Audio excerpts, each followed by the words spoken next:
5 second.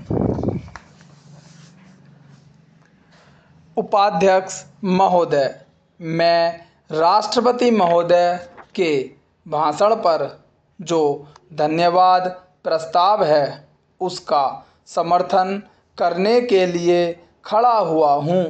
मुझे इस बात की खुशी है कि हमारी सरकार ने समाजवाद का केवल नारा ही नहीं लगाया है बल्कि समाजवाद को मूर्त रूप देने के लिए कदम भी उठाने प्रारंभ कर दिए हैं। सबसे बड़ी बात तो यह है कि गरीबी हटाओ गरीबी मिटाओ यह केवल आंदोलन ही नहीं रहा बल्कि इसको कार्य रूप में परिणत करना भी आरंभ कर दिया गया है। इसके लिए मैं अपने प्रधानमंत्री को जितना भी धन्यवाद दूं वह थोड़ा ही है। मुझे आपसे यह भी कहने का साहस हो रहा है कि सरकार ने इस समय हमारे पहाड़ी क्षेत्रों को पूर्ण राज्य का दर्जा दे दिया है। आज तक तो वे बिल्कुल पिछड़े हुए थे। मैं आपसे यह कहने का भी साहस कर रहा हूँ कि पहाड़ी और सीमा के क्षेत्रों को राज्य का अधिकार तो दे ही दिया गया है, उनको यह अवसर भी दिया गया है कि वे अपने पिछड़े हुए इलाके को उन्नत बनाने के लिए स्वयं प्रयत्न करें और अपने पैरों पर खड़े हों। लेकिन मुझे बड़े दुख के साथ आपके सामने यह कहना पड़ रहा है कि हमारे उत्तर प्रदेश के जो पहाड़ी ज़िले हैं वे आज भी बहुत ज़्यादा पिछड़े हुए हैं और उनको कोई देखने वाला नहीं है। मैं सरकार का ध्यान इस बात की ओर दिलाना चाहता हूँ कि कुछ दशक पहले इसी दिल्ली में पहाड़ी इलाकों के सैकड़ों भूमिहीन किसानों का एक बहुत बड़ा जुलूस निकला था और उन्हें हमारे राष्ट्रपति ने आश्वासन दिया कि उनकी भूमि समस्या हल करने के लिए वे उत्तर प्रदेश की सरकार को लिख रहे हैं। लेकिन आपको सुनकर आश्चर्य होगा कि कई वर्ष बीत गए हैं किंतु एक चप्पा भूमि भी किसी भूमिहीन को आज तक नहीं दी गई है।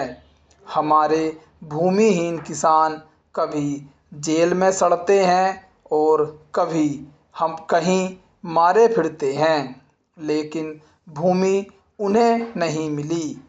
इसी प्रकार मैं आपको यह भी बता देना चाहता हूँ कि एक बार हमारे मुख्यमंत्री जी ने भी लिखा था कि हमारे उत्तर प्रदेश के जो पहाड़ी ज़िले हैं वे पूरी तरह से पिछड़े हुए हैं।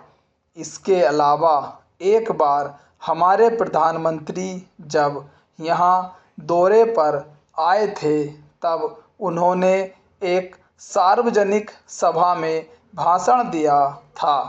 उपाध्यक्ष महोदय, अपने भाषण में उन्होंने कहा कि मैंने आज तक ऐसी गरीबी के दर्शन नहीं किए जैसा कि मैं देख रहा हूँ। ऐसी गरीबी जब हम स्वतंत्र नहीं थे तब अवश्य देखने को मिलती थी, लेकिन स्वतंत्रता के पश्चात मैं पहली बार ऐसी गरीबी देश के किसी भाग में देख रहा हूँ। देश के विकास के काम को बढ़ाकर ही ऐसी गरीबी हम हटा सकते हैं। सरकारी उद्योगों की स्थिति अजीब है। हर संभव कोशिश से और सद्भाव बनाकर सरकारी उद्योगों के कर्मचारियों को आप अच्छा वेतन देते हैं और उन्हें रहने का अच्छा स्थान देते हैं, फिर भी घाटा होता है और देश का नुकसान होता है।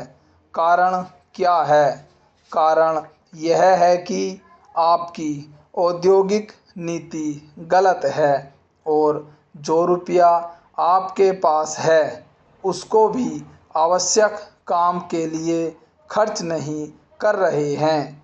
एक तरफ बोकारो के लिए 600 करोड़ रुपया रख रहे हैं और दूसरी ओर राजस्थान नहर को पूरा करने के लिए आप कहते हैं कि हमारे पास पैसा नहीं है। एक और महाराष्ट्र के अंदर आप नई चीनी मिलें खोल रहे हैं और दूसरी ओर उत्तर प्रदेश और बिहार के अंदर कारखाने बंद हो रहे हैं या जो उनकी क्षमता है उस पर पूरे तौर पर काम नहीं कर रहे हैं। यह कोई औद्योगिक नीति नहीं है, इसलिए यह कहना ठीक नहीं है कि हमारी औद्योगिक नीति सफल हुई है। मंत्री महोदय कहते हैं कि वे सिंचाई के लिए एक सिंचाई आयोग बनाएंगे। अच्छी बात है, मगर सिंचाई की क्या हालत है हमारे देश के अंदर यह भी तो देखिए। जिस समय हमारे देश में कोसी बांध का काम शुरू हुआ था उस समय पाकिस्तान ने एक बांध पूरा कर लिया था। वहाँ उससे सिंचाई हो रही है और हमारे यहाँ इसका काम आधा भी नहीं हुआ है। राजस्थान नहर शुरू हुए कितने वर्ष हो गए हैं परंतु अभी भी वह बनी नहीं है। हमारे यहाँ कोई ठीक तौर तरीका नहीं है। मंत्रियों और सांसदों के मकानों के लिए करोड़ों रुपए निकल सकते हैं, मगर देश के उद्योग के लिए, देश के किसान और मजदूर के लिए जो रुपया चाहिए वह नहीं मिल सकता। उसके लिए रुपया नहीं दे सकते हैं।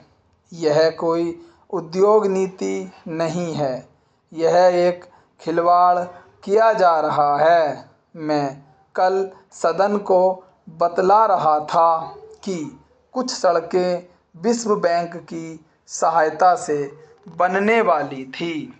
स्टॉप।